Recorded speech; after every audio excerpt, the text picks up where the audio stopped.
subscribe dito Manny Vlog.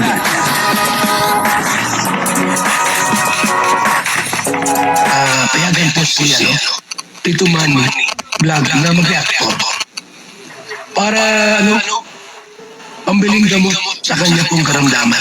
Sa mga Kalingap Angels ay si Krista lang daw po ang gumawa nito, no? Kaya isang poging vlogger ang talagang humanga dito kaya Krista, ano? Grabe naman po talaga si Krista, no? Talagang kahanga-hanga, ano po, kung ano man itong ginawa ni Krista, ano po. Pero bago po 'yan, siyempre ako muna po bumabati sa inyong lahat ng magandang umaga, magandang tanghali at magandang gabi sa inyong lahat mga kapatid.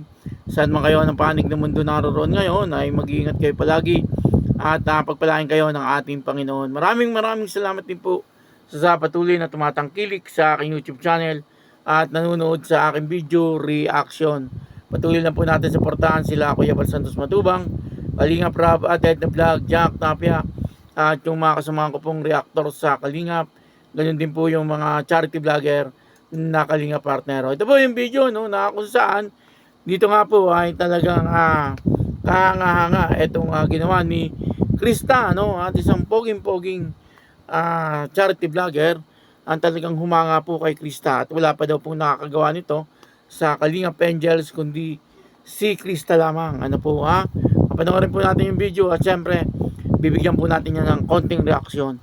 Ang kabuuan po ng video ito ay mapanood po natin sa YouTube channel ni Kalingap Rain. Yun o, patuloy lang po natin suportahan. Ano po? Kalingap Rain. O, ito po yung video. Panoorin po natin. Kaya ito naman, regarding kay Krista, lahat po kami, okay po kami. Si CJ po, okay po kami. Kailangan Actually bro, si Krista, pinuntahan ako.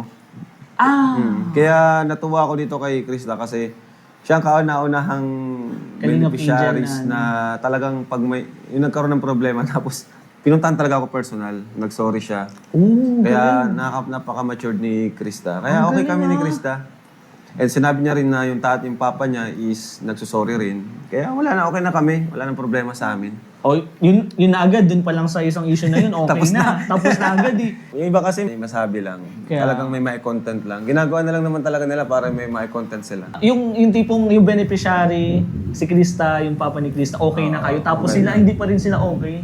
Di ko alam, di ko Minsan din parang maintindihan, bro. ginagawa nila yun para bang sinusulsulan nila na kung kakagat sa kanila, kung Totoo. kakampi sa kanila.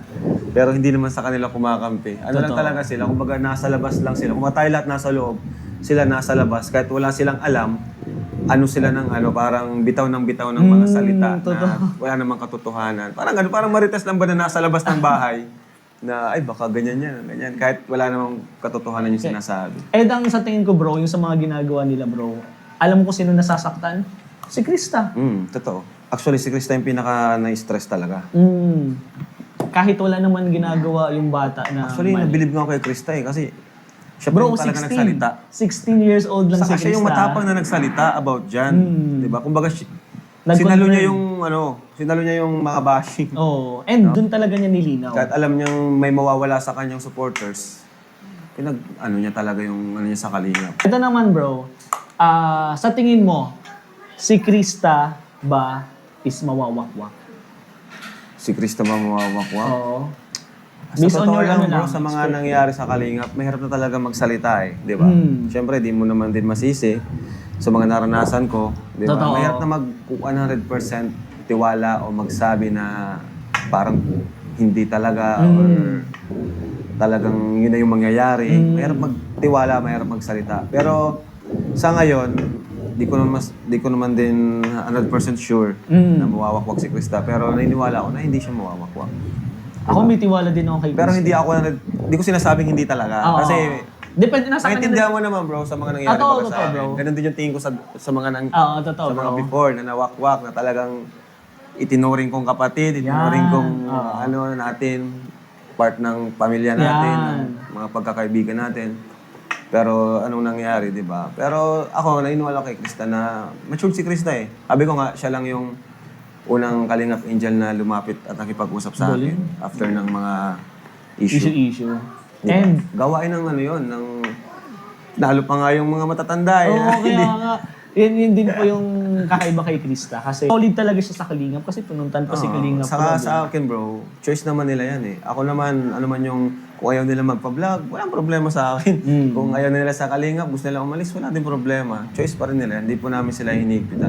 Akala kasi nung iba, tayo yung naghahabol sa Oo, mga to. tinulungan natin. Bira, Kaya nga. marami po kami pwedeng i-vlog. Actually nga, family vlog ko, ang tataas din ng views. Oo. Diba? Yung dati kahit nung bagong channel ko pa lang. Totoo. Kami po pwede kami mag-vlog ng kami-kami lang. Ito, mga ampon ko dito, kami-kami. Pero syempre, ayaw namin ding pabayaan yung mga beneficiaries. Yun po, maliwanag na po ang tinutukoy natin ditong poging charity vlogger, walang iba kundi si Kalinga Prab. Ano po, poging-pogi naman po talaga itong si Kalinga Prab. Ano? At humanga po siya doon sa ginawa ni Krista. Ano po, kasi ay humingi daw po ng sorry itong si Krista at hindi po sa chat. Ano, personal niyang ginawa. Pumunta po siya doon sa bahay nila Kalinga Prab. Ano po, at kinausap niya si Kalinga Prab. At siguro nagpaliwanag po siya, ano, kung ano po yung mga nangyari. Ano po, at yun na, ano, hinangaan po siya ni Kalinga Prab dahil po doon sa kanyang ginawa. Yun naman po ang tama. Ano po, pag may problema, ay kausapin ng personal. Ano po, hindi po yung padadaanin pa sa media. Ano, kaya minsan ang problema po ay talagang humahaba kasi pinapadaan pa sa media. Siyempre, may mga makikisaw-saw pa po dyan. Ano po, pero si Krista ay talagang nandoon po ano, na napaka-matured ng kaisipan ni Krista. Ano po, sa halip na maghingi ng sorry sa media, pwede naman sana ano, sa live ni Tatay Junel, pero hindi po ginawa ni Krista yon. Ano po, personal niyang pinuntahan itong si Kalinga Prab upang magpaliwanag at humingi po ng pasensya dito kay Kalinga Prab. Ano po, nakakatuwa. Ano po, itong si Krista, ano, at sa mga Kalinga Angels ay talagang wala pa daw pong gumawa nito.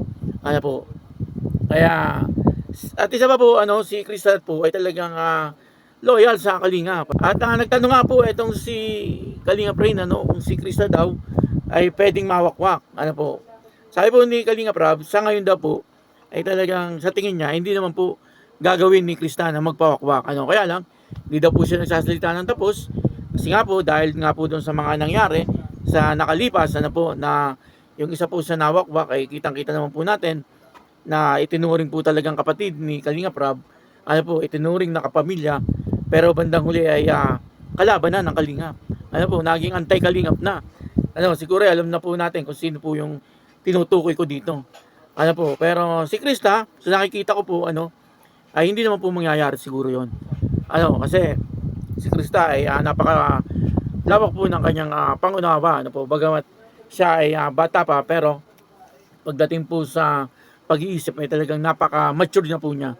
Ano, kumbaga ay talagang hindi po siya masusulsulan ng kahit sino.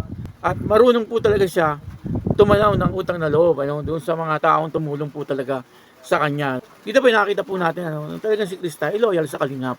Ano po, at mahal niya po siyempre ang Kalingap. Ano po? At kaya yun, ano, napanood po natin yung video at yun na nga, ano, dito nakita po natin na talagang napaka-mature po ni Krista at napaka-maunawain niya at napakalawak ng kanyang pag-iisip. Ano, kung natatandaan niyo po, ano, nung nakaraan ay medyo nagkaroon po ng problema, ano po, doon sa live ni Tatay Junel. Ano po, kaya si Krista ay hindi nagdalawang isip, pumunta po siya kay Kalinga Prab, ano po, upang sa ganun ay humingi ng pasensya, pati na po yung paghingi ni Tatay Junel ng pasensya ay pinarating po niya. Ano po, kaya doon sa mga nambabas kay Tatay Junel ay tigilin na po natin kasi tapos na po yung isyong yan. Ano po, kaya wag na po nating ulit-ulitin sana. Ano po, wag na po nating ibas etong si Tatay Junel. Ano, meron po ako nakita na isang reactor na parang binabanatan po itong si Tatay Junel, ano, at medyo masasakit yung kanyang binitawan na salita. Wag naman pong ganun. Ano, kasi hindi naman po natin alam kung ano po talaga yung laman ng isip ni Tatay Junel. Ano po, si Tatay Junel nakikita ko po ay talagang loyal din siya sa Kalingap, lalong-lalo na po kay Kuya Bal. Ano po, kaya yun, ano, maraming salamat po sa inyo lahat. At ako po si Tito Manny Vlog na nagsasabing God bless you all. Diyos mabalos.